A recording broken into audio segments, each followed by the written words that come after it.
TV조선 취재기자들이 전하는 뉴스의 중심, 보도본부 한나인, 저는 신효섭입니다.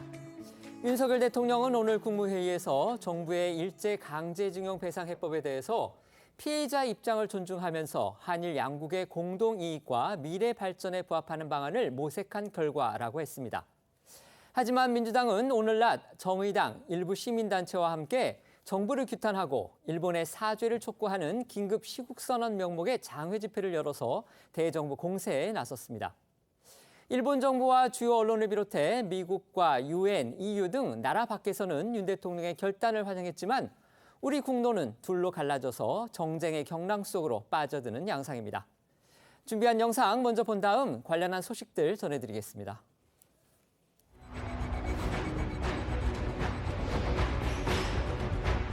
한일 양국의 공동 이익과 미래 발전에 부합하는 한일 간의 미래지향적 협력은 양국의 미래지향적 협력을 위해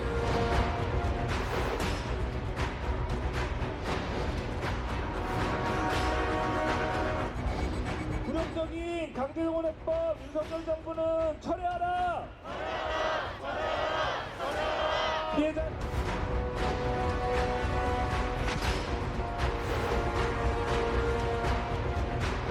만약 그런 거는 어쩌고도 등록 두고도 안 받겠습니다.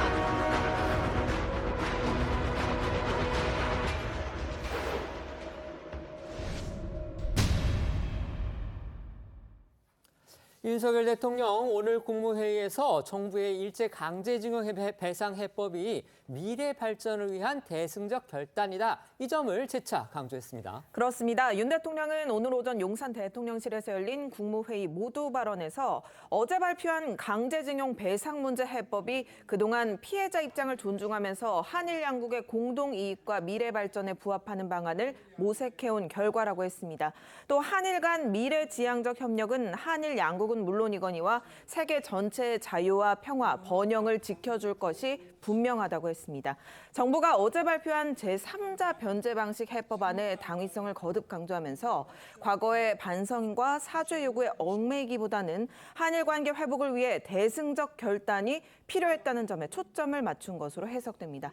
윤 대통령의 국무회의 발언 직접 들어보겠습니다. 정부는 어제 강제징용 문제와 관련한 한일 관계 개선 방안을 발표했습니다. 그동안 정부가 피해자의 입장을 존중하면서 한일 양국의 공동 이익과 미래 발전에 부합하는 방안을 모색해온 결과입니다. 3.1절 기념사에서도 말씀을 드렸지만 일본은 과거 군국주의 침략자에서 지금은 우리와 보편적 가치를 공유하고 안보, 경제, 과학기술, 글로벌 아젠다에서 협력하는 파트너가 되었습니다. 한일 간의 미래지향적 협력은 한일 양국은 물론이거니와 세계 전체의 자유, 평화, 번영을 지켜줄 것이 분명합니다. 윤 대통령은 또 1974년과 2007년 특별법을 제정해서 각각 92억 원과 6,500억 원을 정부가 재정으로 배상했다고 설명하면서 과거 정부의 지속적인 강제징용 피해자 구제 노력도 언급을 했습니다. 이어 한일 양국 국민 교류 현황과 교역 규모를 들어서 한일 관계 회복 필요성을 강조하면서 국무위원들에게 양국의 미래지향적 협력을 위해서 양국 정부 부처 간 협력체계 구축과 아울러 경제계와 미래세대 내실 있는 교류 협력 방안을 세심하게 준비하고 지원해 주길 바란다고 지시했습니다. 윤 대통령의 목소리 조금 더 들어보겠습니다. 일제강점기 강제징용을 당한 국민들의 아픔을 치유하고 합당한 배상을 받도록 대한민국 정부는 과거부터 꾸준히 노력해 왔습니다. 1974년 특별법을 제정해서 83,519건에 대해 92억 원을, 2007년 또다시 특별법을 제정해서 7만 8천여 명에 대해 약 6,500억 원을 각각 정부가 재정으로 배상해 드렸습니다. 국무위원들께서는 양국 정부 각 부처 간 협력체계 구축과 아울러 경제계와 미래 세대의 내실 있는 교류 협력 방안을 세심하게 준비하고 지원해주기 바랍니다. 윤 대통령이 국내 일각의 비판, 그다음에 반발이 우려됨에도 제3자 변제 방식을 배상하는 결심한 그 뒷얘기들도 지금 전해지고 있는데요. 윤 대통령, 매도 먼저 맞는 게 낫다, 이런 취지의 말을 했다고 합니다. 네, 최근 윤 대통령이 참모들에게 이 속도전을 주문하면서 어차피 해야 하는데 미리 매를 맞는 것이 낫지 그럼 총선 앞두고 할 것인가라고 말한 것으로 전해지고 있는데요. 당초 대통령실과 외교부 일각에서 이 한일 간 협상 속도를 늦추자는 이른바 속도 조절론을 건의를 했지만 윤 대통령은 더는 이 문제 해결을 미루지 말고 협상의 속도를 내라라는 지침을 내렸다는 겁니다. 여기엔 경제와 안보 위기 상황에서 미래 세대를 위해서 더 이상 시간을 끌 수 없다는 판단이 깔린 것으로 보입니다. 네, 또 윤 대통령은 취임 이후 기회가 될 때마다 인기가 없는 정책이라도 나라를 위해 필요하면 하겠다는 뜻을 밝혀왔습니다. 참모들과 비공개 자리에서는 지지율이 아무리 떨어진다고 해도 미래를 위해 지금 해야만 하는 일이라면 주저하지 않고 반드시 할 것이라는 발언도 종종 한 것으로 전해지는데요. 한 여권 관계자는 윤 대통령이 한 번은 식사 자리에서 지지율이 1%가 나오더라도 나라를 위해 할 일은 하겠다고 하더라면서 이게 윤 대통령의 진심이구나 싶었다라고 전하기도 했습니다. 어쨌든 윤 대통령의 이번 결단으로 이제 한일 간의 경제에 막혀 있었죠. 그 관계도 정상화 수준에 돌입하게 될 가능성이 커졌다. 이런 분석이 나오고 있습니다. 네, 우리 대법원의 2018년 배상 판결에 대응해서 2019년 7월 일본이 보복성 수출 규제 조치를 내린 이후 합의점을 찾지 못한 채 WTO 제소까지 갔던 한일 양국이 약 4년 만에 이 WTO 분쟁 절차를 잠시 중단하고 수출 규제를 없애는 방안을 논의하겠다고 밝혔습니다. 그간 일본 정부가 이 불화수소 등 반도체 디스플레이 핵심 소재 3개 품목의 수출을 규제하고 무역 절차 간소화 혜택을 주는 백색 국가 목록에서도 우리나라를 제외했는데요. 이를 원점으로 돌리겠다는 겁니다. 국내 주요 경제단체들은 양국 관계 개선과 경제협력 확대를 기대한다면서 일제히 환영의 뜻을 나타냈습니다. 또 일본은 우리 정부가 WTO의 분쟁 해결 절차를 중단하는 대신 3년째 열리지 않았던 양국 간 정책 대화를 재개하기로 했는데요. 이르면 이달 안에 대화가 재개될 걸로 보이고요. 우리 정부는 장기적이고 안정적인 공급망을 마련하겠다는 계획입니다. 관련 목소리 들어보겠습니다. 양국 정부는 수출 규제에 관한 한일 간 현안 사항에 대해 양측이 2019년 7월 이전 상태로 되돌리기 위해 관련한 양자 협의를 신속히 해나가기로 하였습니다. 일본 정부는 이를 위해 한일 간 수출 관리 정책 대화를 곧 개최하기로 하였습니다. 또 하나 주목되는 게 있습니다. 바로 한일 정상의 이 셔틀 외교 회복을 비롯해서 한국, 미국, 일본 정상 간의 대화가 활발해질 가능성, 이것도 커졌다는 겁니다. 네, 그렇습니다. 이번 정부 결단으로 윤 대통령이 미국, 일본 정상과 이 연쇄 회담을 할 가능성도 점쳐지고 있습니다. 오늘 대통령실은 윤 대통령이 기시다 후미오 총리와의 회담을 위해서 이달 중 일본 방문을 고려하고 있다 이렇게 전했는데 대통령의 방일이 검토되고 있는 건 4년 만입니다. 다음 달 하순이죠. 한미동맹 70주년을 맞아서 윤 대통령이 미국을 방문할 그런 가능성도, 그런 일정도 지금 예정돼 있습니다. 네, 여기에 더해서 이제 한미일 3국 정상은 오는 5월 일본 히로시마에서 열리는 주요 7개국 정상회의에서 마주할 그런 가능성도 큰데요. G7 회원국이 아닌 한국은 참관국 자격으로 참석을 할 수 있습니다. 기시다 총리의 이 지역구이기도 한 히로시마를 배경으로 한미일이 삼각 협력을 부각하는 그 모종의 결과물을 내놓을 가능성도 거론되고 있죠. 어제 저희도 속보로 이제 간단하게 전해드렸었는데요. 바이든 미국 대통령이 현지 시각 한밤중에 성명을 발표를 해서 우리 정부의 강제징용 해법 발표를 크게 환영한 것, 바로 이것도 이 같은 외교 정상화 전망에 힘을 싣고 있습니다. 그렇습니다. 어제 바이든 미국 대통령은 우리 정부의 강제 동원 최종안 발표가 나오자 미국 현지 시간으로는 자정 가까운 시간이었는데도 불구하고 즉각 환영 성명을 냈습니다. 특히 신기원적인 새 장이라는 표현까지 써가면서 이번 조치가 실현되면 자유롭고 개방된 인도태평양의 공동 비전을 유지하고 또 발전시키는 데 도움이 될 거라고 강조했습니다. 그간 미국이 과거사 문제들을 둘러싼 한일 갈등을 한미일 공조의 최대 걸림돌로 여겨온 만큼 이번 계기로 대중국 정책과 북핵 대응에 있어 한미일 삼각공조가 더 강화될 것이다. 이런 기대감이 높아지고 있습니다. 바이든 대통령은 앞으로도 한일 간 쟁점 현안 해결을 위해 지속적인 지원을 하겠다라고 밝혀서 한미일 협력 체계를 더 공고히 하겠다는 의지를 피력했습니다. 미국 국무부 대변인의 논평 잠시 들어보겠습니다. The United States welcomes the historic announcement that bilateral discussions between the Republic of Korea and Japan to resolve sensitive historical issues have concluded. We encourage the ROK and Japan to build on this step to continue to advance their bilateral relations. 유럽연합, 그러니까 EU하고 UN도 환영 입장을 내서 또 눈길을 끌었습니다. 네, EU 외교부 격인 대외관계청과 UN 사무총장도 우리 정부의 강제징용 해법 발표에 환영 입장을 냈습니다. EU 대외관계청은 현지 시각으로 어제 저녁 대변인 명의의 성명을 통해서 한국과 일본 간 양자 관계를 개선하고 미래지향적 관계를 구축하기 위한 노력의 일환으로 오늘 발표된 중요한 조처를 환영한다면서 한국과 일본을 EU에 매우 중요하고 전략적 유사 입장국이라고 표현을 했고요. 유엔 사무총장은 미국의 소리 방송의 논평 요청에 최근 한일 간 긍정적인 교류와 미래지향적인 대화를 환영한다는 입장을 밝혔습니다. 우리 국민이 어제 정부의 해법에 대해서 이제 지지를 보내는 데 있어서 중요한 거 바로 일본의 호응이다. 이 말씀 어제도 몇 차례 말씀을 드렸었는데요. 어제 일본 총리하고 외무상이 식민 지배를 사주했던 한일 공동선언을 계승하겠다. 이런 입장을 먼저 밝혔습니다. 네, 이 우리 정부의 강제징용 문제 해법이 발표된 시각 의회에 출석 중이던 일본 기시다 총리는요.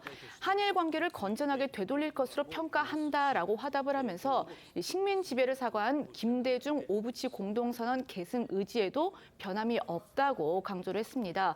다만 강제징용 피해자에 대한 직접적인 사죄나 전범 기업들의 배상 책임은 언급을 하지 않았는데 이는 정부가 민간 기업의 자발적 기부를 막을 수는 없다면서도 1965년 한일 청구권 협정으로 배상 문제는 해결이 됐다는 그 일본의 기존 입장을 사실상 되풀이한 겁니다.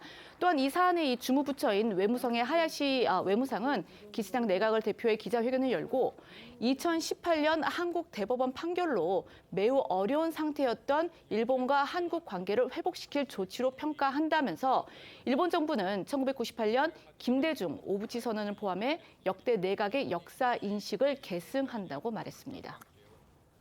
지금 어제 나온 일본 정부 측의 반응 기자들이 전해드렸는데요. 이 일본 측의 내용이 과연 우리 정부의 해법 제시에 대해서 호응을 한 것으로 볼 수 있는지 아니면 미흡한 것인지 아니면 앞으로 좀 더 지켜봐야 되는 것인지 여러 가지 그 시각이 가능할 것 같습니다. 오늘 나오신 패널분들은 어떻게 보셨는지 한번 의견 여쭤보겠습니다. 먼저 평가해 주시죠.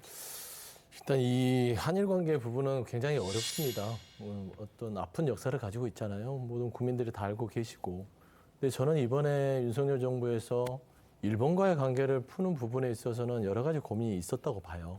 하지만 중요한 거는 이 일본 강제동원 피해자 부분이 존재하잖아요. 과연 그들의 뜻이 충분히 존중이 됐는지, 그리고 과연 이게 역사적으로 경제는 경제입니다. 당연히 경제 교류하고 그다음에 한일 관계에 대한 여러 가지 수출이라든지 미래지향적인 부분들, 안보 부분 해야죠. 그거를 하지 말자는 소리는 아닙니다. 하지만 경제 효과와 안보 효과를 누리기 위해서 정말 그 강제징용 피해자들의 피 맺힌 한, 절규, 그들이 원하는 게 뭡니까? 돈이겠습니까? 그건 아닌 것 같아요. 양금덕 할머니께서도 얘기를 하셨지만 내가 굶어 죽어도 돈 받지 않겠다. 하지만 사과를 원한다. 근데 일본은 지금 현재 우리가 따지고 보면 좀 숙이고 들어간 겁니다. 굴종이라고도 하는데. 하지만 그런 상황에서 오부치 선언은 식민 지배에 대한 사과입니다. 김대중 오부치 선언은. 하지만 지금 현재는 일제 강제징용 피해자에 대한 사과를 해야 됨에도 마땅하고 지금 침묵하고 있습니다. 이렇게 계속해서 일본에게 저자세로 가는 것들은 이 피해자들에 대해서도 또 한 번 가슴에 못을 박는 것이고 또 우리 대한민국의 일본과의 역사에 있어서 두 번 죄를 짓는 그런 상황이 될 수도 있다는 점에서는 아직은 좀 아쉬움이 크다. 좀 그렇게 말씀드리고 싶습니다. 네, 말씀해 주시죠. 그 강제징용 피해자분들에 대해서는 정부 입장에서 상당히 안타까운 그런 반응을 볼 수밖에 없죠. 직접 사과를 받고 그들의 진심 어린 사죄를 받아내면 가장 좋겠습니다마는 아직도 일본과 우리 사이에는 역사 인식에 관련해서 큰 간극이 존재합니다. 그렇기 때문에 현실적으로 어떤 식으로 그런 외교적인 해법을 마련해야 하느냐는 차원에서 이번에 결정이 된 것이고, 윤 대통령 말씀하셨듯이 지지율 1%라도 할 일은 해야 한다. 이런 입장이 정부의 고충이었다는 말씀을 드리고, 기본적으로 생각할 때 이거 관련한 문제에 대해서 노무현 전 대통령 때도 지난번 65년도에 있었던 이 한일 협정 배상 관련한 그 협정으로 이 피해자들이 그 청구권에 관련한 그런 권리가 소멸됐다고 우리 나름대로 결론을 내린 바가 있어요. 그런데 대법원에서 이런 판결이 나왔기 때문에 우리 입장이 굉장히 어떻게 보면 좀 엉킨 그런 부분이 있단 말이죠. 따라서 이 부분을 외교적으로 해결하는 과정, 문재인 정부 때도 결국 손을 못 댔습니다. 이번에 전격적으로 한 이 부분에 대해서 국민들의 긍정적인 평가를 있기를 기대합니다. 네. 지금 국내에서는요, 정부가 어제 내놓은 해법에 반대하는 그 피해자들, 그다음에 야당의 반발 아주 상당히 거세게 일고 있는 그런 상황이죠. 네, 어제 서울광장 등 곳곳에서 피해자들과 관계단체들의 반발 집회가 열렸죠. 조금 전인 1시부터는 강제동원 정부 해법 규탄 긴급 시국선언이 국회에서 진행되고 있습니다. 여기에는 이재명 대표를 포함해서 민주당 지도부도 참석을 예고했는데, 오늘 오전에 이 대표 본인의 SNS에 윤석열 정권이 끝내 역사와 정의를 배신했다. 민주당은 국민과 힘을 모아 맞서겠다. 저도 함께할 것이라며 동참을 호소했습니다. 특히 강제동원 생존 피해자죠. 양금덕 김성주 할머니도 직접 참석해서 관련 입장을 밝힐 예정이라고 합니다. 양금덕 할머니는 어제 정부안이 발표된 직후에도 동양 같은 돈은 받지 않겠다면서 강경한 입장을 드러냈습니다. 목소리 들어보겠습니다. 지금 대통령 어느 나라 대통령이요? 지금 윤석열 대통령이 한국 사람이요, 일본 사람이요. 나는 그런 돈은 곧 죽어도 굶어 죽어도 안 받겠습니다. 나이는 95이나 먹었어도 마음은 청춘인데 내가 억울해서 못 죽겠습니다. 민주당 역시 비판 수위를 높이고 있습니다. 박홍근 원내대표는 오늘 오전 원내대책회의를 통해서 윤석열 정부가 우리 기업의 주머니를 털어서 일본 정부의 죗값을 대신 갚겠다고 한다면서 본회의를 열어 긴급 현안 질의를 실시하라고 촉구했고요. 회의에서는 윤 대통령이 한국 사람이냐 일본 사람이냐 멍청하고 부지런한 상사가 최악의 상사다 이런 말까지 나왔는데요. 오늘 민주당의 목소리부터 들어보겠습니다. 피해자와 주권자인 우리 국민 전체에 대한 심각한 모욕 행위입니다. 윤석열 정부가 내놓은 해법은 완전한 굴종이자 국가의 품격, 국민에 대한 예의, 자국민 보호라는 국가의 존재 이유를 스스로 부정한 것에 다름없습니다. 국회 본회의를 열어 강제동원 해법에 관한 긴급 현안 질의를 실시할 것을 국민의힘에 공식 제안합니다. 윤석열 대통령은 한국 사람이요, 일본 사람이요. 세간의 멍청하고 부지런한 상사가 최악이라는 말이 있습니다. 소위 멍부 상사 윤석열 대통령은 야당 탄압 정적주의를 할 시간에 갈수록 심각해지는 경제 위기에 적극 대처해 주시기 바랍니다. 하지만 국민의힘은 야당의 이 같은 입장이 일종의 자가당착이다 이런 생각이 강합니다. 한 예가요, 이 제3자 변제 방안 이것이 바로 민주당의 원로인 문희상 전 국회의장의 아이디어였다 이렇게 지금 반박하고 있습니다. 네, 이 국민의힘 정진석 비상대책위원장이 오늘 한 라디오에 등장을 해서 한 말인데, 이 정부의 해법을 인조가 청에 굴복한 이 삼전도 굴욕이라고 비판한 민주당을 겨냥해서 삼자 대외 변제, 그러니까 삼자 그 변제 아이디어는 민주당의 아이디어고 문희상 전 국회의장의 아이디어다 이러면서 반박에 나선 겁니다. 그러면서 민주당이 매번 그런 스탠스였기 때문에 따로 이제 토를 안 달겠다면서도 그런 정파적인 편협한 시각은 이제 좀 교정하고 시정해야 한다 이렇게 덧붙였습니다. 실제로 문 전 의장은요, 지난 2019년 한일 정부와 기업, 국민이 참여하는 이 재단 설립을 통해서 강제징용 피해자에게 위자료를 대위 변제하는 해법안을 제안한 바 있었습니다. 네, 또 주호영 원내대표도 민주당의 시국선언 참석과 관련해서 자신들이 집권했을 때 정책을 부정하는 결과라고 반박했습니다. 정부의 방안은 노무현 정부가 올해 민관 합동 논의 끝에 채택한 방침의 연장선상에 있는 것이고 노무현 정부 당시 노 전 대통령이 주재하고 문재인 전 대통령이 참석한 회의 내용도 남아 있다는 겁니다. 정진석 비대위원장과 주호영 원내대표의 이야기 함께 들어보겠습니다. 지금 제3자 변제가 우리 아이디어인 것 같습니까? 민주당의 아이디어입니다. 문희상의 아이디어예요. 그런 정파적인 편협한 시각은 이제 좀 교정하고 시정해야 될 것이 아닌가. 국익과 국민과 미래와 우리 안보, 경제 이런 걸 좀 감안해 주었으면 하는. 이 대표가 오늘 긴급 시국 관련해서 선언에 참석한다고 했는데요. 이에 대해 어떻게 생각하십니까? 김대중 오부치 선언의 내용이 무엇인지, 그다음에 노무현 정부 때 일제 강제 점령기에 관해서 회의가 있었습니다. 거기에 문재인 전 대통령도 참석을 했었는데 스스로 옛날 자기들 집권했을 때 했던 그 정책을 부정하는 결과밖에 되지 않는다고 생각합니다. 민주당이 지난 정부 때 이른바 이제 양금덕 명예회복법 이 법안을 방치했다 이런 얘기도 또 나옵니다.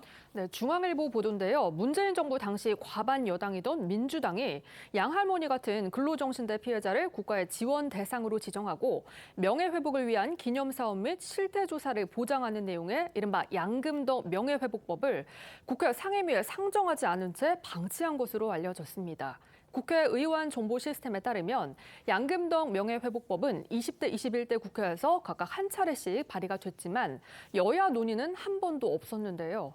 이에 대해서 한 국회 관계자는 20대 국회에서는 양 할머니를 비롯한 피해자들이 기자회견도 열었지만 민주당은 일절 관심을 두지 않았다면서 21대 국회에서도 민주당은 노란봉투법 등 노조지원법을 강행했을 뿐이다 이렇게 말한 것으로 전해졌습니다. 지금 민주당이 정부가 내놓은 해법을 아주 강하게 비판하고 있습니다. 굴종 외교다, 굴욕 외교다, 이렇게 지금 비판을 하면서 오늘 심지어 이제 장외 집회까지 이재명 대표를 비롯한 지도부가 참여해서 정부를 공격하는 그런 상황이 있습니다. 그런데 이것에 대해서 지금 국민의힘이 두 가지 점을 들어서 민주당에 반박을 하고 있습니다. 첫 번째는 이미 강제징용 배상이 불가능하다는 거는 노무현 정부 때 당시에 정부의 회의를 통해서 공식 확인이 됐던 거고 당시에 문재인 전 대통령도 당시에 청와대 수석 자격으로 참여해서 그 결론을 내린 것에 참여를 했었다. 이 부분입니다. 또 하나는 이른바 제3자 변제 방식 이 부분은 문희상 전 국회의장 그러니까 당시에는 물론 국회의장 당시에는 민주당 소속이 아니었지만 어쨌든 민주당 출신인 문희상 전 국회의장이 제안했던 그런 내용을 지금 정부가 구현을 한 건데 왜 이거를 갖다가 민주당이 반박을 하고 있느냐. 바로 이 두 가지 점을 들어서 지금 민주당에 대해서 반박성 공격을 하고 있는 겁니다.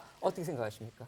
그러니까 저는 이런 반박성을 보면 참 실소를 금할 수 없을 것 같아요. 뭔가 좀 궁색해지면 예전 정부에서 이렇게 했었다. 또 문희상 전 의장의 아이디어다. 지금은요. 과거를 볼 게 아니라 지금 실행되고 있는 현재가 중요합니다. 일본과의 관계에 있어서 말하자면 경제, 국익 이걸 위해서 일본 강제동원 피해자들을 제물로 바친 겁니다. 실행을 한 겁니다. 아이디어, 논의됐던 거 이런 부분들은요. 실행이 안 됐고 고심을 했던 부분이라고 저는 보는 부분인데 자꾸 이 부분에 대해서 저는 솔직히 말씀드리면 지금 일본 강제동원 피해자에 대한 부분들은 다른 게 없습니다. 사과 한마디입니다. 일본의 진심 어린 사과. 왜 일본은 2015년도에 강제동원 부분에 있어서 미국에 사과합니다. 2016년도에 중국에도 사과를 합니다. 근데 우리 대한민국에만 사과하지 않고 버티고 있습니다. 이 문제를 해결하지 않고 이 문제와 어떤 미래지향적인 관계 개선에 있어서 심각하게 더 고민을 해야 됨에도 불구하고 과연 무엇이 이런 굴종적인 결정을 하게 만들었는지 이런 부분들은 문희상 전 의장의 아이디어든 전 정권에서 확인했든 간에 실행을 한 것은 윤석열 정부다. 이건 굉장히 힘든 판단이었겠지만 이런 부분에 있어서는 국민들한테 설득력 있고 피해자들에게도 설득할 수 있는 그런 뭔가 근거가 있어야 되잖아요. 근데 지금은 좀 자존심, 민족의 자존심, 국민의 자존심을 꺾었다라는 점에서는 해명의 여지가 없다. 저는 그렇게 보고 있습니다. 그것과 관련해서 정진석 비대위원장은 이제 지금 윤석열 대통령이 사실상 폭탄 처리만 하는 거다. 이런 식으로 지금 얘기도 했어요. 예, 말씀해 주시죠. 그러니까 지금 말씀하셨듯이 그러면 실행을 안 했으니까 과거 정부는 아무 잘못이 없다 이런 얘기로 들려요. 그럼 왜 실행을 안 했을까요? 국민적 비난이 있을 수밖에 없는 사안을 안 함으로써 회피함으로써 그 비난에서 벗어나고자 하는 그 생각뿐이었다. 이렇게 또 저희는 생각할 수 있는 겁니다. 말씀하셨듯이 뭐 폭탄 처리반 뭐 그런 용어가 뭐 적절한지는 모르겠습니다만은 꼭 해야 될 일을 한 그런 대통령의 결단이었다는 점을 말씀을 드리고 방금 과거를 보지 말고 앞으로 나가자는 말씀하셨는데 그게 바로 그 얘기입니다. 과거 물론 일본이 우리와의 역사적인 인식의 간극을 줄여서 우리가 원하는 진정어린 사죄를 한다면 제일 좋은 것이겠지만 우리가 그걸 강제할 수 있는 방법이 없는 상황에서 현실적인 문제를 봐야 한다. 집권 여당, 정부는 그 일을 하는 거 아니겠습니까? 따라서 지금 이 부분에 대해서 민주당의 아이디어라는 것보다도 외교에는 여야가 없다. 이 말씀을 좀 강조하고 싶습니다. 네. 민주당 내부 상황 지금부터 짚어보겠습니다. 이재명 대표 체포동의안 표결로 불거진 내홍이 지금 일주일이 넘게 계속되고 있습니다. 사실상 내전 상황이다 이런 평가가 또 나오고 있다고 하죠. 네, 비명계를 중심으로 이재명 대표의 리더십에 문제를 제기하는 목소리가 점차 높아지고 있는 반면 친명계를 중심으로는 모두가 결집해야 한다 이런 주장이 커지고 있습니다. 여기에 민주당 지지자들 사이에서도 갈등이 커지고 있는데 이른바 개딸로 불리는 이 대표의 강성 지지자들이 민주당 온라인 당원 청원 사이트에 처음 대장동 의혹을 제기한 이낙연 전 대표의 영구 제명 청원을 올리자 이 비명계 지지자들은 이재명 대표의 사퇴를 요구하는 청원을 올리면서 맞불 공세를 펴고 있습니다. 민주당 당원 게시판이 사실상 전쟁터를 불사하는 분위기가 됐다 이런 평가까지 나오는 상황입니다. 이른바 비명계에서는요, 이재명 대표가 사퇴해야 한다 이런 요구도 지금 실명을 걸고 본격적으로 나오고 있습니다. 네, 비명계 중진인 이상민 의원은 어제 한 라디오 인터뷰에서 당내의 검은 먹구름의 1차적 원인은 이 대표의 사법적 의혹이라면서 이 대표가 잠시 뒤로 물러나는 게 당이나 이 대표 자신을 위해 좋을 것 같다는 의견을 내놨습니다. 이어 비명계 조홍천 의원도 오늘 아침 한 라디오 인터뷰에서 이 대표가 당대표직에서 물러나는 게 지금 내놓을 수 있는 해법 가운데 하나라고 생각한다고 밝혔는데요. 두 사람의 목소리부터 이어서 들어보겠습니다.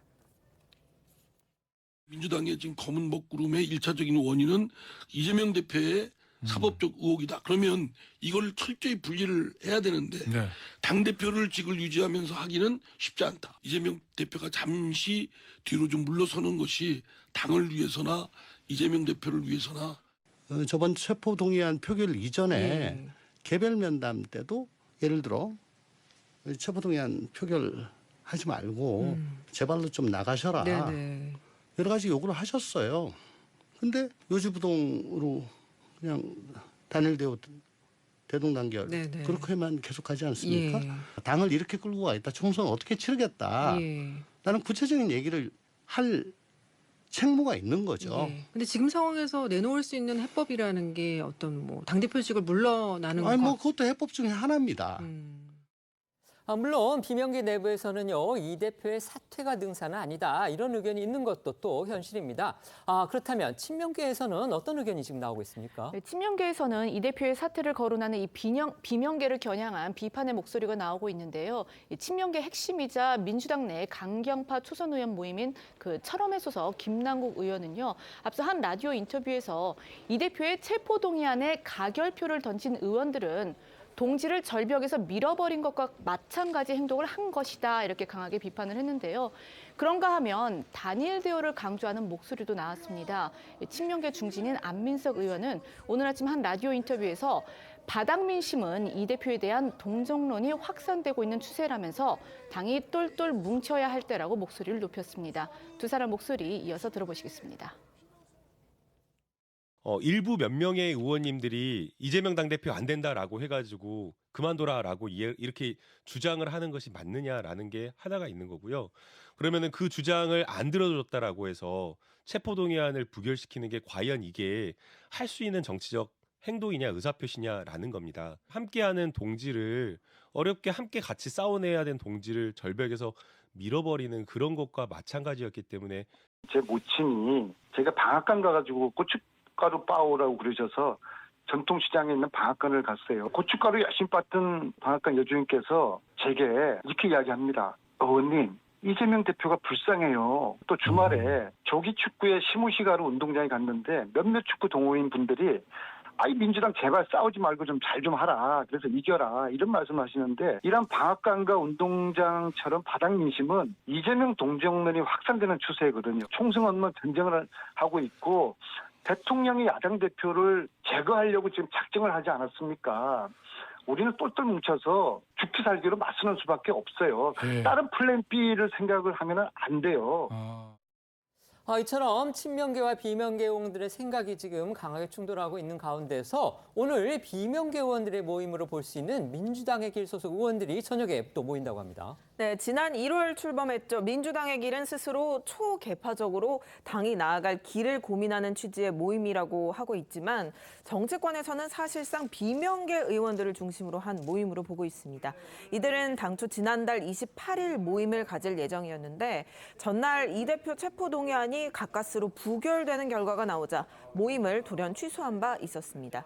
민주당의 길 의원들은 오늘도 예정됐던 토론회는 열지 않고요. 저녁에 모여서 식사를 함께할 예정이라고 하는데 이 토론회를 취소한 배경에는 당내 분열과 갈등이 극한으로 치닫고 있는 상황에서 계파별로 뭉치는 듯한 인상을 주는 건 적절치 않다는 판단이 깔린 것으로 보입니다. 하지만 어떻든 의원들이 여러 명 모이면 지금 당 상황에 대해서 논의 안 나올 수가 없을 것 같은 그런 상황이고요. 내일은 또 이분들이 이제 박홍근 원내대표도 만날 예정이라고 합니다. 네, 내일 박홍근 원내대표는 민주당의 길 소속 의원들 중 일부와 만남을 갖고 당내 상황에 대한 쓴소리를 들을 예정이라고 합니다. 이를 시작으로 박 원내대표는 모레 민주당 소속 4선 의원들과 만찬을 하고 이어 3선, 재선, 초선 의원들과도 잇따라 만남의 자리를 가질 계획으로 알려졌는데요. 심리적인 분강 상황이다. 사실상 내전 상황이다. 이런 평가들이 나오고 있는 가운데 당내 소통을 강화하고 비명계 등 끌어안기에 나섰다는 분석이 나오고 있습니다. 이런 가운데 중앙일보는 이재명 대표가 최근 비명계로 분류되는 한 초선 의원의 상가에 들려서 이 민주당 의원들을 만난 자리에서 야만의 시대에서 문명의 시대로 가야 한다는 말을 했다고 보도를 했습니다. 여기서 야만의 시대는 물론 이제 윤석열 정부를 가리키는 거겠죠. 그리고 문명이라는 것은 그 야만과 대치되는 그런 개념으로 볼 수도 있지만 또 이렇게 돌이켜보면 문재인 전 대통령하고 이재명 대표 자신의 이름을 섞어서 만든 그런 의미로 볼 수도 있을 겁니다. 이 대표 역시 민주당 내의 일치 단결 이걸 강조했다는 해석이 나오고 있는 거죠. 네, 이 중앙일보 보도에 따르면 이재명 대표는 지난 5일 비명계로 분류되는 한 초선 의원의 상가에 들러서 민주당 의원들과 함께 했다고 합니다. 이 자리에서 이 대표는 문재인, 이재명 이 두 분을 사랑하는 이들의 마음을 모아서 헤쳐나가야 한다는 그런 취지를 설명하면서 문명이라는 표현을 꺼냈다고 합니다. 이 자리에 있었던 한 관계자는 중앙일보와의 통화에서 문 전 대통령과 이 대표 모두 현재 야망적인 정권의 공격 대상이 되어 있는 상태라며 총선 승리를 위해서는 단결해야 한다는 의미에서 이 대표가 이 말을 꺼냈다고 전했다고 하고요. 또 한 지도부 관계자는 또 역시 중앙일보와의 통화에서 이 대표가 문 전 대통령을 만날 때도 자신과 지지층이 겹친다는 이야기를 2번이나 했다고 전했다고 합니다. 하지만 당내 결집을 이끌어내기 위해서는 지금 무엇보다도 비명계 의원들을 아주 강하게 공격하고 있는 이 대표의 이른바 강성 지지층 문제부터 해결해야 한다. 이런 지적이 많습니다. 하지만 이 대표가 이를 사실상 방조하고 있는 거 아니냐 이런 비판 지금 나오고 있는 게 또 현실이죠. 네, 이 대표는 저희도 앞서 전해드렸지만 본인 SNS에 내부 공격을 중단해달라. 시중에 나와 있는 이탈표 명단은 틀린 게 많고 아닌 사람들은 얼마나 억울하겠느냐라는 글을 올린 바 있습니다. 당원 게시판에서는 암덩어리를 도려내는 건 내부 공격이 아니라면서 계속해서 공격을 이어가겠다는 원색적 표현들이 이어졌는데 사실상 이 대표의 자제 요청, 효과를 발휘하지 못했다는 평가가 있죠. 또 강성 지지층을 향한 이 대표의 자제 요청이 좀 소극적이었다 이런 비판도 나오고요. 한편으로는 진짜 속내는 공격 대상의 번지수를 제대로 찾으라는 의미 아니냐 이런 해석까지 나오는 상황입니다. 이 대표는 어제 취재진과 만난 자리에서 비명계를 향한 강성 지지층의 공격에 대한 질문이 이어졌지만 침묵을 지켰거든요. 영상으로 보겠습니다. 주말에 페이스북에 내부 공격 좀 자제해달라고 일정 올리셨는데 이에 대해서 직접 또 말씀해 주시는 그런 기회는 있어요? 대표님 자제 요청에도 불구하고 몇 달 전에 지금 색출 작업이 이루어지고 있는데 여기에 대해서 좀 어떻게 생각하십니까? 실제로 민주당 안에서는요, 이 대표가 강성 지지층을 향해서 좀 더 강력하게 경고 메시지를 내야 한다. 이런 주장이 지금 공개적으로 나오고 있습니다. 네, 박성민 민주당 전 최고위원은 어제 한 라디오 인터뷰에서 이재명 대표가 보다 적극적으로 강성 당원들의 잘못된 행동을 바로 잡아야 할 뿐만이 아니라 친명계 의원들의 과도한 공격성 발언에 대해서도 자제를 촉구해야 한다고 주장했습니다. 이어 야권 원로인 유인태 전 국회 사무총장은 오늘 아침 한 라디오 인터뷰에서 이 대표가 개딸 행동을 즐기다가 마지못해 만류한 것처럼 보인다고 지적하기도 했습니다. 두 사람의 목소리 이어서 듣겠습니다. 문재인 대통령도 그때 그 강성 지지층을 양념이라고 한 게 큰 실수이듯이 지금 뭐 저런 데 끌려 가가지고는 그 별 희망이 안 보이는 거죠. 그렇잖아요. 이재명 대표가 지금 SNS에 글 올려서 말리긴 했습니다만 더 적극적으로 말려야 한다고 보세요? 그것도 바로 말려야지. 그 뭐 한참 지나서 저렇게까지 진행된 다음에 뭐 마지못해 하는 것 같이 비치잖아요. 저렇게 하는 거를 좀 즐기다가 야 이거 좀 너무 나가니까 아이고 이거 좀 말려야 되겠구나 뭐 이런 걸로 보여지대요. 집회를 하고 할 때 그때 말렸어야죠. 점에서 이재명 대표가 본인의 리더십을 다시 한번 세우기 위해서는 적극적으로 이런 강성 당원들의 잘못된 행동을 바로 잡아줄 필요가 있어요. 근데 이거는 단순히 뭐 자제해달라. 이 대표가 자제 호소를 했는데 더 넘어서 적극적으로 해야죠. 이런 뭐 강성 당원들의 행동뿐만 아니라 당내에서 소위 말하는 친명계 의원들의 과도한 발언에 대해서 하지 마라. 자제를 촉구하고 경고를 줄 필요가 있다라고 생각을 해요. 그런가 하면 최근 유튜브 출연을 통해 이 대표를 겨냥한 폭로성 발언을 쏟아내고 있는 유동규 전 본부장도 이 대표의 강성 지지층을 거론하면서 이 대표 측을 비판했습니다. 그러니까 정진상 전 실장 측이 이제 재판부에 유 전 본부장의 유튜브 출연을 자제시켜달라고 이렇게 이제 요구를 했는데요. 그 점을 비판하면서 이 대표의 강성 지지층 얘기를 꺼낸 겁니다. 네, 데일리한 보도에 따르면 유 전 본부장은 정진상 전 실장 측이 재판부에 자신의 유튜브 출연을 자제시켜달라고 요구한 것은 다수와 압도적인 힘으로 개인을 집단 린치하고 있는 것이라고 강하게 비판했다고 합니다. 그러면서 유 전 본부장은 그들과 함께 소위 개딸로 불리는 이 지지자들이 좌표 찍고하는 것까지 더하면 더 말할 나위가 없다. 무서운 사람들이다라고 토로했다고 하는데요. 양 99마리 키우는 사람이 양 1마리 키우는 사람에게 시끄러우니 양의 입을 막아달라고 하는 것과 같다는 그런 비판도 덧붙였다고 합니다. 이 대표의 강성 지지당원들이 이제 당 게시판에 출당시켜달라 이렇게 청원을 올린 대상 바로 박지현 전 비대위원장입니다.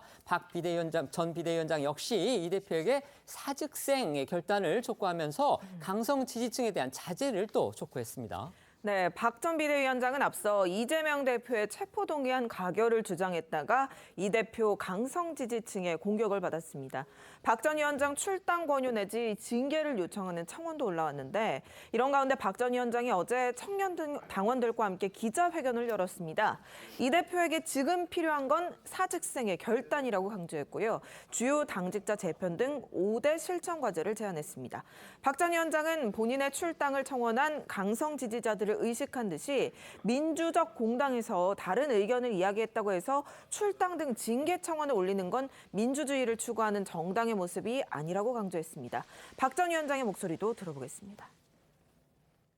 이재명 대표는 방탄을 위해 당을 위기로 몰아넣는 이기적인 모습만 보여줄 뿐입니다. 지금 이재명 대표께 필요한 것은 사직생의 결단입니다. 잃어버린 신뢰를 회복하는 길은 오로지 희생밖에 없습니다. 박 전 위원장의 기자회견에 동석했던 이원욱 의원은요. 박 전 위원장의 부탁으로 기자회견장 예약을 도와줬다는 이유로 자신에게도 이 대표 강성 지지자들의 항의 전화와 문자가 빗발치고 있다면서 쓴소리를 꺼냈는데요. 이 의원은 자신의 SNS를 통해서 자신은 박 전 위원장에 대해 무조건적 지지를 보내는 사람이 아니라면서 오히려 지방선거 공천 과정에서 박 전 위원장이 이 대표 공천에 앞장서는 모습을 보며 심하게 비판했었다고 설명을 했고요. 그런데 이 대표가 당선된 이후 박 전 위원장에 대한 태도를 바꾸고 강성 팬덤이 집단적으로 박 전 위원장을 비난할 때도 이 대표가 침묵했다면서 토사구팽이란 단어가 떠올랐다고 강하게 비판했습니다. 다만 민주당 일각에서는 박 전 위원장이 민주당의 혁신을 요구할 자격이 없다는 지적도 나왔는데요. 안민석 의원은 청년 정치인답지 않은 박 전 위원장은 민주당을 비판할 자질이 없다고 지적을 했고요. 민주당 전국 청년위원장인 전용기 의원은 박 전 위원장을 안철수 국민의힘 의원에 빗대 자기 정치에 허울 좋은 포장이라고 비판하기도 했습니다.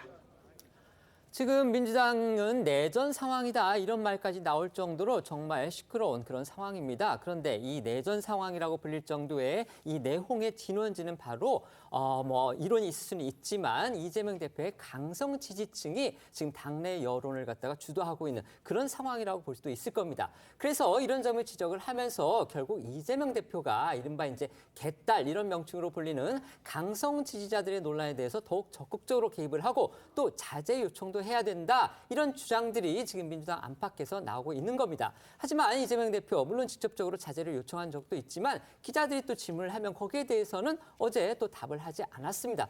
이 상황 어떻게 봐야 될까요? 비온 뒤에 땅이 굳었으면 좋겠는데요. 아직까지는 비가 내리고 있는 것 같습니다. 근데 뭐 내용이라고 봐야 될지 아니면 이게 정말 자양분이 될지는 여러 사람들의 책임들이 큰 것 같아요. 정당이라는 자체가 다양한 의견들이 가진 사람들이 모여서 하나의 어떤 지향점을 추구하는 바인데 저는 한 가지 아쉬운 점이 있습니다. 그러니까 강성 지지층이라고 불리는 이제 개딸이라고 하죠.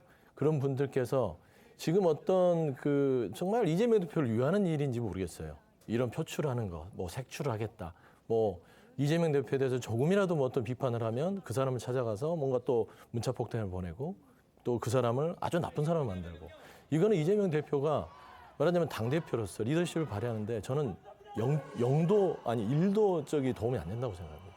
그래서 이런 부분에 있어서는 정말 그 지지층 자체도 자제를 해주시고 또 지금 이재명 대표께서 페이스북에 글을 올렸지만 그런 자제를 하는 요청이 효과를 못 보면 또 한 번 더 요청을 하고 더 적극적으로 효과를 볼 때까지 요청을 해야 함이 마땅하다. 그런 부분들은 아쉬운 지적을 충분히 할 수 있다고 보고요.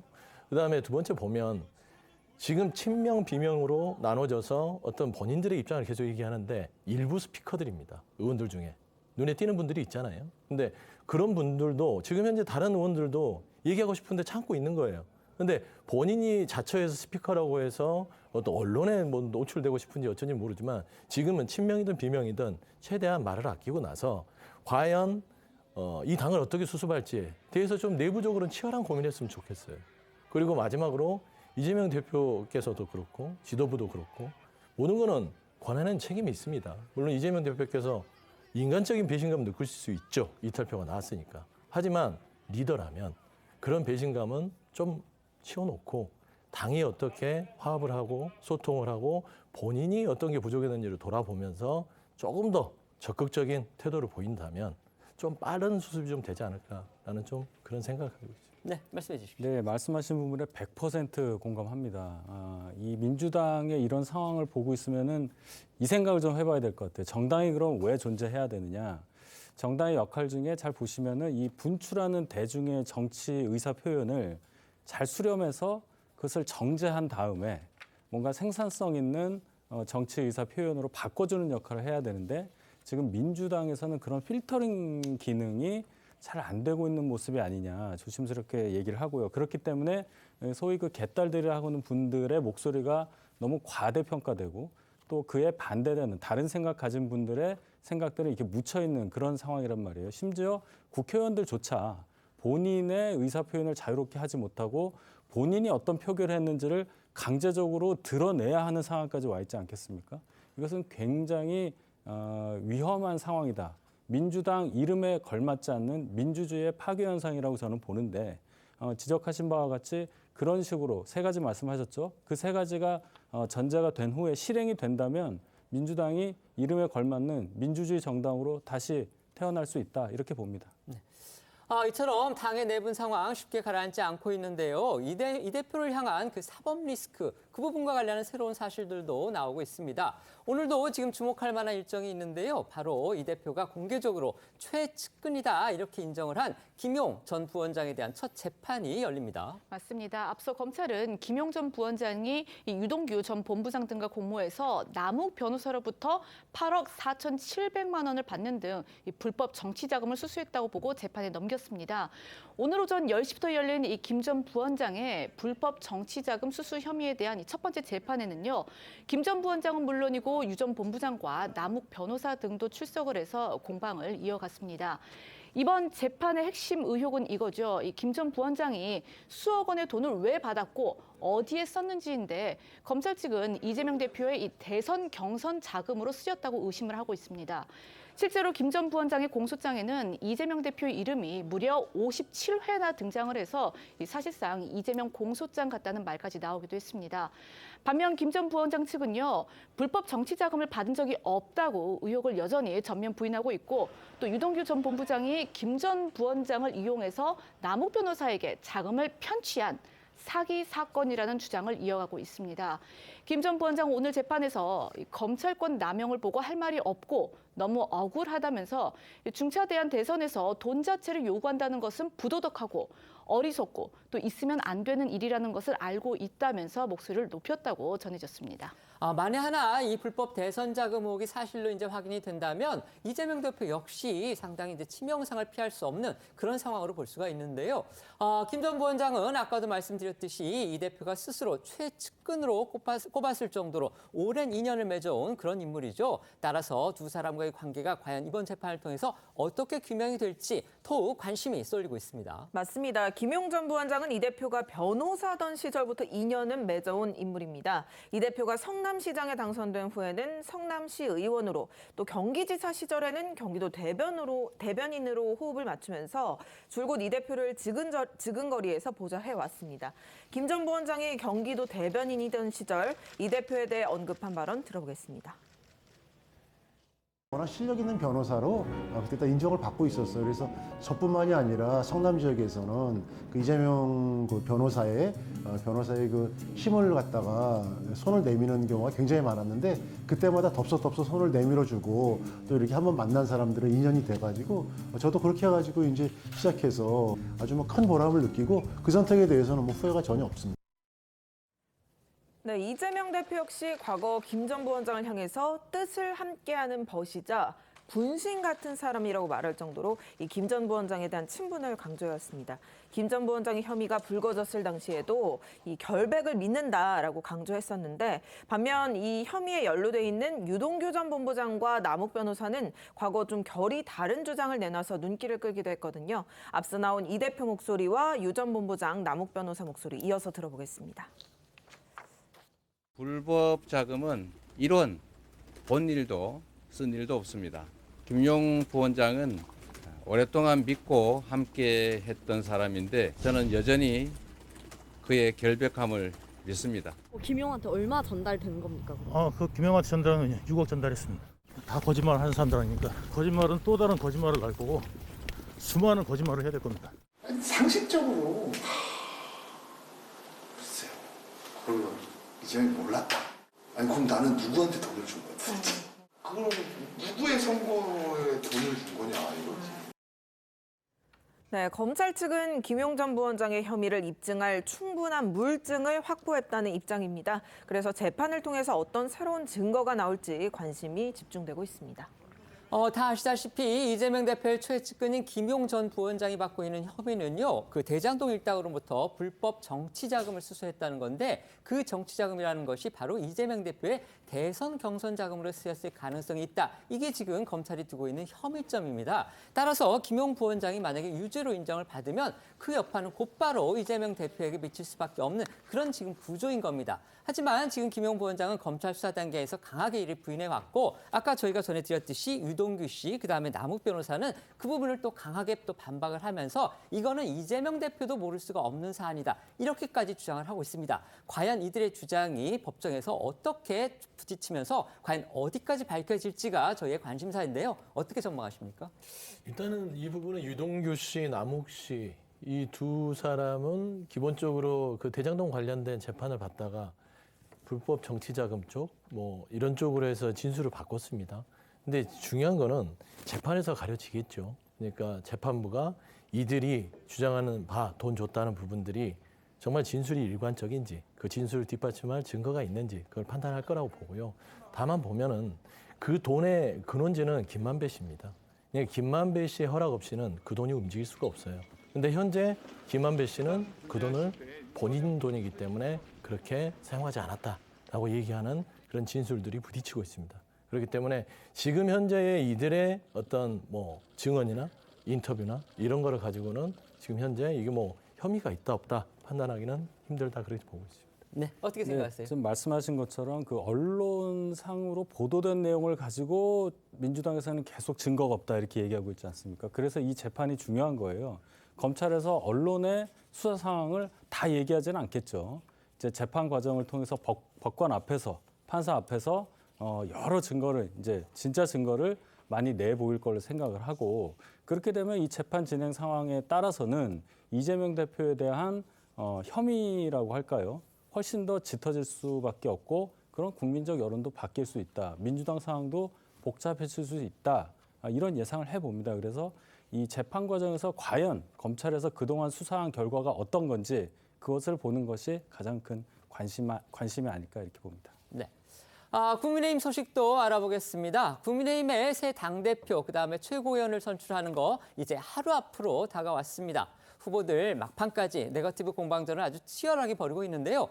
급기야 안철수 당대표 후보 측이 대통령실의 수석을 고발하겠다 이렇게까지 지금 나섰습니다. 그렇습니다. 안 후보 측의 대통령실 공격 잠시 뒤에 자세히 전해드리도록 하고요. 먼저 당대표 후보들의 막판 유세전 소식부터 알아보겠습니다. 김기현 후보는 어제 나경원 전 의원이 당협위원장으로 있는 서울 동작을 당협사무소를 찾았습니다. 나 전 의원과의 연대를 강조하면서 정통 보수층의 지지를 호소했습니다. 김 후보와 나 전 의원은 손을 맞잡고 합격을 상징하는 찹쌀떡을 들고 건배를 외치면서 화기애애한 분위기를 연출하기도 했습니다. 이어 김 후보는 당협 지구당 방문은 오늘 이 일정이 마지막이다. 마지막을 어디서 할까 생각했는데 나 전 의원과 손잡고 피날라를 해야 한다고 생각했다라고 말했습니다. 직접 목소리 들어보겠습니다. 김기현! 감사합니다. 감사합니다. 오늘 정말 영원한 당원 우리 나경원 의원님 지역구에 와서 여러분들하고 만나게 되니까 굉장히 감회가 새롭습니다. 이 어떤 작품으로 치면 오늘이 활용점정하는 날입니다. 당협 지구당 방문이 오늘 이것으로 이제 마지막이 될 것 같아 보이거든요. 그러니까 마지막 피날레를 어디에서 할 거냐? 역시 나경원과 손잡고 피날레 해야 된다.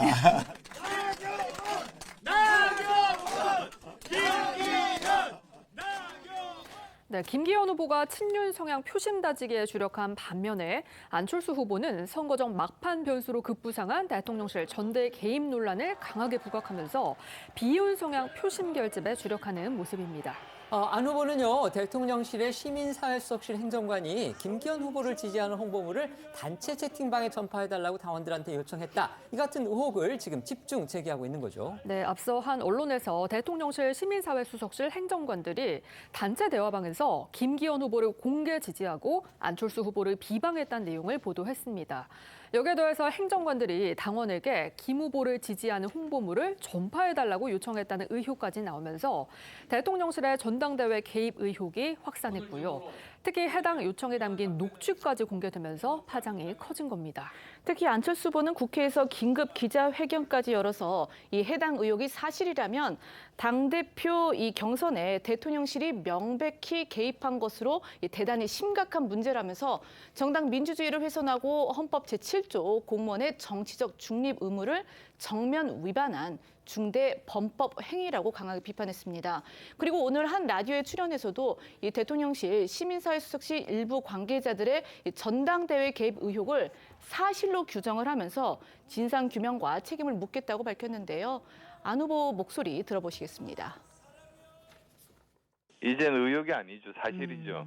그리고 사실은 이게 가장 근본적인 대한민국의 자유민주주의 기본을 훼손하는 일 아니겠습니까? 그러니까 뭐 당연히 특정 전당이라든지 또는 특정인 선거운동을 대신해주면 그거는 될 수가 없죠. 네. 사실 그래서 헌법도 그리고 또 법률도 그게 규정이 돼 있습니다. 거기다가 또 국가공무원법 65조를 보더라도 처벌 규정까지 뭐 3년 이하의 징역 이렇게 명시가 돼 있습니다. 이런 일이 정말 백주대낮에 그것도 21세기 대한민국에서 일어났다는 게 정말 믿어지지가 않습니다. 고발이 돼서 철저하게 수사를 해야 되고 예. 저는 이 문제는 전당대회가 끝난다고 이걸 끝낼 수는 없다고 생각합니다.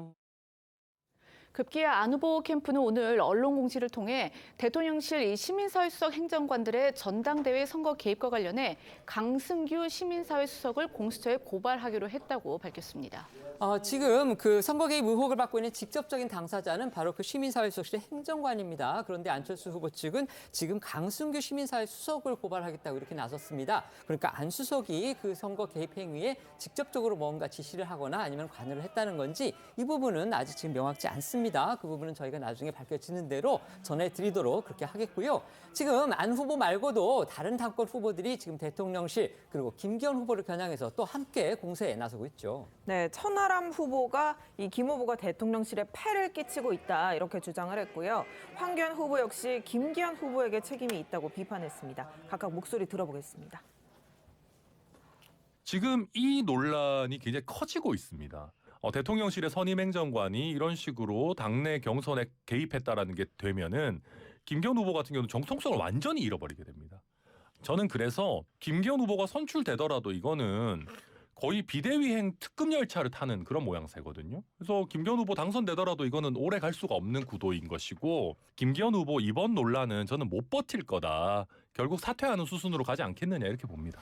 우리 원칙에 안 맞는 이런 일들은 이제 생기지 않아야 된다. 네. 넓은 의미의 공정선거가 이루어져야 된다. 이런 생각이고요. 말씀하신 이 부분에 관해서 면밀한 조사가 필요하다고 생각합니다. 누가 했느냐가 문제지만 뭐 지금까지 나와 있는 것으로는 이제 윗선까지 안 가 있으니까 지금은 이제 저는 김기현 후보가 이제 중심을 잘 잡는 또 그런 문제들이 생긴 것이 또 저는 김기현 후보에게 책임이 있다고 봐요. 하지만 대통령실에서는 그 선거 개입 의혹에 대해서는 또 선을 긋는 그런 모습이죠. 네, 대통령실 관계자가 어제 오후 이 대통령실에서 취재진을 만나 설명한 내용은 이 채팅방에 초대된 대통령실 직원이 있기는 했지만 예의상 못 나온 거다. 특정 후보에 대한 이야기는 하지 않고 국정 홍보와 관련된 언급만 한 것이다. 이렇게만 설명을 했습니다. 또 전당대회에 더 이상 대통령실을 개입시키려 하지 말라고 했습니다. 김기현 후보도 오늘 한 라디오에 나와서 법률상 문제가 없다는 취지로 반박했고요. 경쟁 후보자들의 사퇴 요구에 황당한 주장이라고 했습니다. 들어보겠습니다. 단톡방에 가입하는 것 자체는 공무원에게 허용되어 있는 거거든요. 뭐 친목 목적이나 뭐 사회적 관계 때문에 가입한 단톡방에 정치적 의견들이 올라오잖아요. 그 정치적 의견이 올라온다고 해서 거기 가입해 있는 공무원이 그에 대해 책임을 지라. 이거는 조금 황당한 얘기겠죠. 제가 좀 황당했던 것은 저에게 사퇴하라고 하더라고요. 이게 갑자기 저도 황당해서 아니 그걸 왜 내가 사퇴했더니 이유인지 잘 모르겠습니다만 기승전 김기현 사퇴로만 연결시키는 그런 모습으로 자꾸 하니 당원들이 역정이 나신다. 공직선거법 위반이다. 막 이렇게 또 떠들던데 그거는 명확하게 틀린 말입니다. 보셨다시피 국민의힘의 당대표 후보들이요. 이 선거 전에 막판 변수로 급부상한 대통령실의 선거 개입 의혹, 그러니까 정확히 얘기하면 대통령실 시민사회수석실 행정관들입니다. 그 행정관들의 선거 개입 의혹을 두고서 이처럼 보신 것처럼 아주 치열한 신경전을 벌이고 있습니다. 이게 지금 막판 변수가 될 수 있을까요? 어떻게 보십니까? 선거 이후에, 전당대회 이후에 좀 문제가 될 여지는 좀 있어 보입니다. 전당대회 투표는 이제 오늘 끝나기 때문에 그것 때문에 선거 결과에 영향을 미친다고 보기는 어렵고요. 다만 이제 지금 대통령실의 선거 개입 의혹이다라고 안철수 후보 등 다른 후보들이 얘기를 하는데 대통령실이라기보다는 대통령실 소속 행정관들의 어떤 행위에 대해서 집중해서 얘기해야 되는 게 아닌가 보고 잘 보시면 지금 보도 내용을 보면은 그 단톡방에 들어가 있던 행정관들이 직접 어떤 행위를 한 게 아니라 그분들이 누군가를 초대했는데 그 초대 받아서 들어온 사람이 뭔가 김기현 후보 관련한 홍보 활동을 했다는 거 아니겠습니까? 그래서 이것이 법적으로 문제가 되는지 여부는 더 면밀히 봐야 될 거고 또 그에 앞서서 사실관계도 더 확실하게 증명이 돼야 하는 상황이기 때문에 지금 이 상황에서 이제 내일이면 끝날 이 전당대회를 앞두고 이렇게까지 지나치게 고발을 한다든지 하는 행위는 당원들의 축제가 되어야 할 전당대회를 위해서는 그렇게 바람직하지 못하다 이렇게 봅니다. 네, 말씀해 주시죠. 일단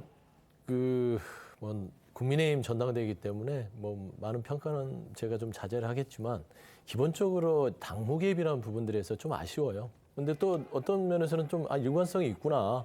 그러니까 국민의힘의 전당대회 대통령실이 그러니까 유승민 전 의원부터 나경원 전 대표까지 이런 쭉 일련의 과정을 보면서 당무 개입을 적극적으로 하시는구나. 그런 일환에서 조금 대통령실의 행정관들의 기강이 좀 해이지지 않았냐라는 부분이고요. 이런 부분들은 민주당이든 국민의힘이든 가리지 않고 해서는 안 될 일입니다. 그래서 중립성을 지켜서 해야 되는데 이 부분은 선거가 끝나고 나서도 안철수 후보 측은 이거를 끊임없이 나중에 얘기를 할 거예요. 이거를 당 공관위에서 이걸 가려달라 할 것인데 안철수 후보 자체는 좀 제가 아쉬운 게요. 정말 늘 끝까지 이것도 아니고 저것도 아닌 게 이런 대통령실의 선거 개입, 당무 개입을 진즉 얘기했으면 본인의 메시지가 선명했을 텐데 다 끝난 마당에 왜 이렇게 하는지 라는 부분에서는 참 이해할 수 없다. 좀 네. 그런 말씀입니다. 오늘까지 당원들의 투표는 이루어집니다. 후보들의 치열한 경쟁을 반영하듯 투표율이 벌써 50%대를 웃돌면서 역대 최고치를 달성했다고 합니다. 네, 국민의힘은 어제부터 이틀째 투표권을 가진 선거인단 83만여 명 가운데 모바일 투표 미참여자를 대상으로 ARS 투표를 진행하고 있죠. 지난 4일에서 5일 이틀 동안 실시한 모바일 투표와 ARS 투표 1일차 결과까지만 합산한 결과 전체 선거인단의 53.13%인 44만여 명이 투표에 참여한 것으로 집계가 됐는데요. 이 수치는 지난 2021년 전당대회 최종 당원 투표율 45.36%보다 높은 역대 최고치입니다. 그리고 오늘 오후 6시 ARS 투표가 마무리되면 최종 투표율은 50%대 중후반대까지 오를 거라는 전망이 나오고 있습니다. 그렇다면 이제 이렇게 높은 투표율이 과연 어떤 후보에게 유리할지 여기에 관심이 모아집니다. 후보들은 각자 아전 인수식에 그러니까 나한테 더 유리하다 이런 해석을 내놓고 있죠. 예, 이 국민의힘 안팎에선 이 높은 투표율이 누구에게 유리할지 예측하기 어렵다 그런 의견이 많은데요. 일단 당원이 84만 명 가까이 늘어난 데에 대다 이 지난 전당대회와 비교해서 수도권과 2030 당원 비중이 크게 늘었기 때문인데요. 전문가들 사이에서도 의견이 분분합니다.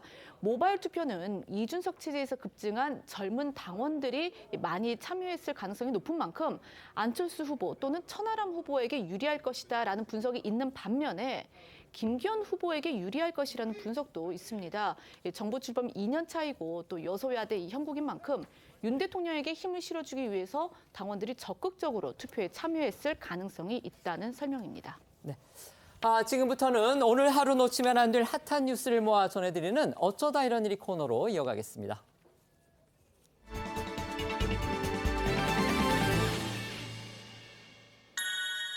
첫 번째 키워드는요, 돌아오지 못한 소방관입니다. 모두를 안타깝게 한 그런 참 소식이 전해졌습니다. 네, 그렇습니다. 아직 임용 채 1년이 안 된 30살 새내기 소방관이 화재 현장에서 인명을 구조하다 순직해 애도의 목소리가 이어지고 있습니다. 안타깝게 순직한 소방관은 김제소방서 금산 119 안전센터의 성공일 소방관입니다. 고 성공일 소방관은 어제 저녁 김제의 한 목조 주택에 화재가 발생했다는 신고를 받고 출동을 했다가 아내 할아버지가 계시다 그런 간절한 목소리를 듣고 지체 없이 불길로 뛰어들었다가 목조 주택을 삼킨 화마 속에서 끝내 돌아오지 못했습니다. 성공일 소방관이 구하려고 했던 70대 할아버지도 집안에 쓰러진 채 발견돼 병원으로 옮겼지만 결국 숨지고 말았는데요. 관련해서 현장 목소리 들어보겠습니다. 나왔다가 물건 꺼내러 할아버지가 들어가신 거예요. 소방관이 또 한 번 들어가셔가지고 못 나오신 거예요. 요구자가 있다는 소리를 듣고 바로 현장으로 투입해서 주택 안으로 들어가서 네, 고 성공일 소방관 지난해 5월 임용된 새내기 소방관이었습니다. 이 보도 내용을 종합해 보면 성 소방관은 고등학교 때부터 소방관의 꿈을 키워왔다고 합니다. 4번의 도전 끝에 그 꿈을 이뤘다고 하는데 동료들은 성 소방관이 평소 구조 현장에서 늘 남보다 앞장서서 활동하던 성실한 직원이었다면서 이번 사고 소식에 슬픔을 감추지 못하고 있습니다. 누구보다 힘든 분들, 바로 갑작스런 이 비보를 접한 가족분들이겠죠. 네, 빈소에 모인 성공일 소방관의 가족들은요, 모두 비통함을 감추지 못하는 모습이었습니다. 오는 16일이 성 소방관의 생일로 알려졌는데요. 어머니는 생일을 불과 며칠 앞두고 세상을 떠난 아들 생각에 영정 앞에 주저앉아 망연자실한 상태였고요. 다른 가족들도 어제 아침 출근길에 생일날 맛있는 걸 먹자더니 어떻게 이럴 수가 있냐, 이렇게 충격의 말을 잇지 못하는 모습이었습니다. 윤석열 대통령도 성공일 소방관의 순직을 애도했습니다. 이도훈 대통령실 대변인은 서면 브리핑에서 안타깝고 슬픔을 금할 길이 없다는 윤 대통령의 말을 전했습니다. 또 윤 대통령이 정부가 고인이 가시는 길에 한치의 부족함이 없도록 예우를 다해야 할 뿐 아니라 다시는 이런 안타까운 일이 발생하지 않도록 재발 방지 대책 마련에도 최선을 다할 것을 지시했다고 밝혔습니다. 한편 고 성공일 소방관의 연결식은 오는 9일 김제 실내체육관에서 치러질 예정이고 전북 소방본부는 장례를 전라북도 청장으로 진행하기로 했습니다. 두 번째 키워드 보겠습니다. 경찰 조사 임박인데요. 마약 투약 혐의를 받고 있는 유아인 씨 소식인데요. 관련해서 방금 저희 TV조선에 단독 기사가 있어서 먼저 소개해드리겠습니다. 경찰이 마약 투약 혐의를 받고 있는 유아인 씨의 소속사 사무실, 그다음에 유아인 씨의 자택, 주거지 등을 전격적으로 압수수색했다고 합니다. 다시 한번 말씀드리겠습니다. 경찰이 오늘 유아인 씨의 소속사 사무실하고 주거지 등을 전격적으로 압수수색했습니다. 경찰은요, 유아인 씨의 채무에서 3대 마약인 코카인을 비롯해서 마약류 4종이 검출됐다 이렇게 밝혔고요. 예를 들어서 프로포폴이 있고요. 그다음에 대마, 케타민, 코카인 이런 같은 마약류가 투입된 그런 정황을 경찰이 확보를 했다고 합니다. 조만간 유아인 씨 경찰 소환이 임박했다고 하는데 아마 경찰이 오늘 압수수색을 통해서 사전에 증거물을 확보하려는 그런 의도로 오늘 압수수색을 실시를 한 듯합니다. 어쨌든 지금 유아인 씨 경찰 소환이 임박한 듯합니다. 네, 맞습니다. 유아인 씨가 조만간 이 경찰 조사를 받을 것으로 보이는데요. 어제 기자간담회를 가진 윤희근 경찰청장은 유아인 씨 이 수사 상황을 묻는 질문에 조만간 유아인 씨를 소환 조사할 것으로 예상한다 이렇게 답을 하면서 유아인 씨의 진료 기록을 분석하고 병원 관계자들도 조사를 하고 있다라고 덧붙였습니다. 그간 유아인 씨 소속사 측은 이 경찰 소환 조사와 관련해서 경찰로부터 전달받은 내용이 없다 이렇게 선을 그으면서도 일정이 정해지는 대로 성실하게 조사를 받을 예정이다 이렇게 밝힌 바는 있었죠. 유아인 씨 사건 초반에는 이제 프로포폴 과다 투약 혐의로 조사를 받은 걸로, 그러니까 경찰이 일단 1차 조사를 받은 걸로 그렇게 지금 알려져 있습니다. 그 이후에 추가로 이제 다른 약물 혐의가 제기가 됐지만 아직 경찰의 추가 소환 조사는 이루어지지 않고 있는 그런 상황인데요. 경찰 조사가 본격화된다면 과연 어떤 내용이 쟁점이 될지 이거 한번 짚어주시죠. 네, 사건 초반에 프로포폴 상습 투약 의혹만 불거졌을 때는 이 섣부른 판단보다는 유아인 씨 입장을 들어보자 이런 신중론이 있었던 것도 사실인데요. 하지만 국과수 정밀 분석 결과 이 프로포폴뿐만 아니라 대마와 케타민, 이 코카인 의혹까지 제기되면서 사안이 심각해진 상황입니다. 일단 경찰 조사에서는 앞서 언급된 4종류의 약물을 실제 투약했는지 조사할 것으로 보이는데요. 또 프로포폴의 경우 앞서 유아인 씨 측에서 바늘 공포증 때문에 사용하게 됐다 이런 소명했다고 언론 보도가 나온 만큼 실제 조사에서도 같은 내용을 소명할지 또 이 소명이 받아들여질지도 지켜봐야 할 것 같습니다. 네, 심각한 거는요. 대마와 코카인 등 추가로 검출됐다고 알려진 약물입니다. 조금 전 경찰이 검출됐다고 밝혔는데 유아인 씨가 어디서 마약을 구했는지 아니면 또 공범은 없는지 쟁점이 될 것으로 보입니다. 의료 목적으로 처방이 가능한 프로포폴이나 케타민과 달리 이 대마나 코카인은 판매책과 유통책이 존재하기 때문입니다. 유아인 씨의 마약 의혹으로요, 이 차기작들 지금 공개가 중단되고 그다음에 제작이 중단된 또 그런 상황이나 마찬가지인데 여기에 참여했던 동료 배우들 사이에서도 지금 유 씨를 향해서 비판의 목소리가 나오고 있다고 합니다. 일단 이 현재 유아인 씨가 출연해 공개를 앞둔 작품이요. 승부, 하이파이브, 그리고 종말의 바보 이렇게 3작품으로 알려져 있거든요. 만약 유아인 씨의 그 혐의가 사실로 밝혀질 경우에는 이들 그 출연작들의 공개가 무산될 가능성도 있습니다. 때문에 이 함께 출연했던 배우들이 이 속상을 좀 토로했는데 종말의 바보에 함께 출연한 배우 김영웅 씨는 본인의 SNS를 통해서 이 캐스팅 소식에 반가운 전화도 가슴 설렜던 첫 촬영의 기억도 모두 물거품이 되려 한다. 그의 잘못된 행동이 사실이라면 지탄의 대상임을 확실하다라고 비판을 했고요. 또 승부에 함께 출연한 배우 현봉식 씨도 안타까움과 아쉬움이 교차된다. 영화 승부가 보고 싶다라는 글을 올려서 이 유아인 씨 사태에 대한 아쉬움을 우회적으로 드러냈습니다. 한편 유아인 씨는 이 자신에 대한 마약 혐의가 불거진 지 한 달 정도가 됐음에도 불구하고 아무런 입장 없이 침묵하고 있는데요. 이 경찰 소환 조사를 받게 되면 직접 포토라인에 서서 입을 열지도 관심이 집중되고 있습니다.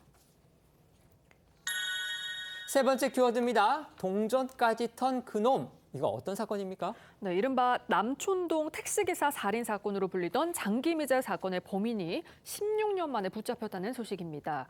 이 사건을 이해하기 위해서 16년 전으로 거슬러 올라가 보겠습니다.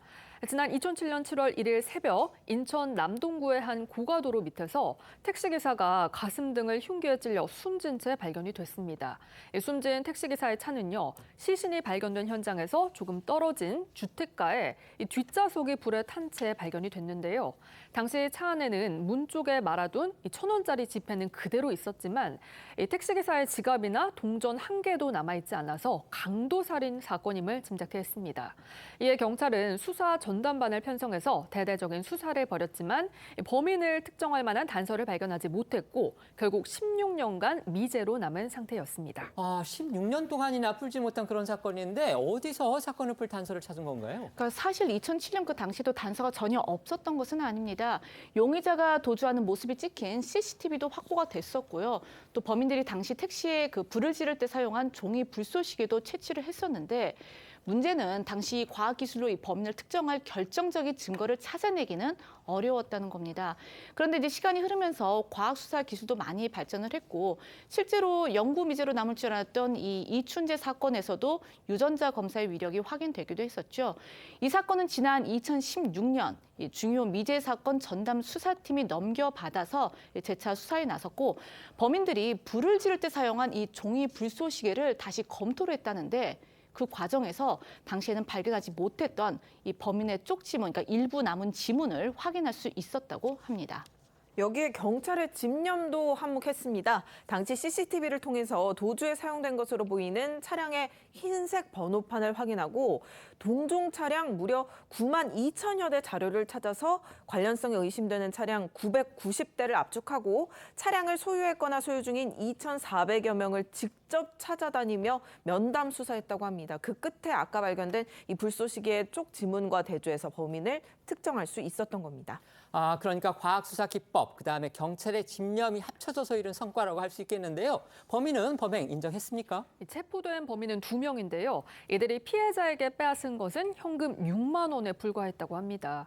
이들은 구치소에서 만난 친구 사이로 알려졌고요. 한 명은 기억이 없다면서 혐의를 부인했지만 결국 구속이 됐고 다른 공범도 금품을 빼앗을 목적으로 공모해서 흉기를 미리 준비해 범행했다. 이렇게 털어놓은 것으로 전해졌습니다. 경찰은 내일 신상공개위원회를 열어 이들 중 혐의를 인정한 범인은 사진과 이름 등 신상공개 여부를 결정할 예정이라고 합니다. 저희는 1분 뒤에 다시 돌아오겠습니다. 마치기 전에요. 아까 저희가 그 유아인 씨 그 압수수색 단독 기사 전해드렸었는데 소속사까지 압수수색을 했다 이렇게 말씀을 드렸는데요. 확인을 다시 해보니까 아직 소속사는 확인되지 않고 있고요. 유아인 씨의 주거지를 압수수색한 것으로 그렇게 확인이 됐기 때문에 저희가 다시 한번 말씀을 드리겠습니다. 오늘 준비한 소식은 여기까지입니다. 저희는 내일 오후 1시에 더 핫한 소식으로 찾아뵙겠습니다. 시청해 주셔서 고맙습니다.